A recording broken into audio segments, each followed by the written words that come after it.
Alright, what we got here is a 1 horsepower Bridgeport step pulley milling machine. Serial number is BR185732. Just got it in, haven't really inspected it other than to just verify that things run. Running and forward.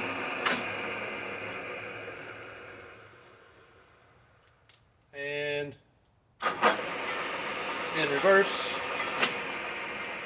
That little bit of noise you hear is the drawbar because it's not actually attached to anything at the moment.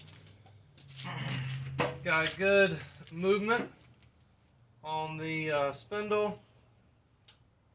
Lock works. So we're good there. Also on this one, it does have power feed that is functional.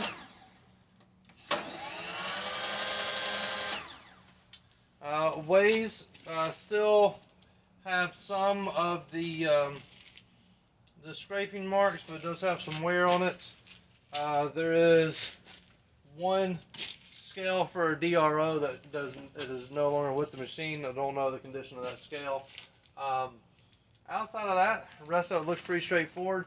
It is 3-phase wired for 230 volts. I've got it currently running off of a static phase converter. If you're interested in one of those, I can also supply you with that as well. I've got Vises and all the other accessories. Just let me know what you're interested in. Thank you very much.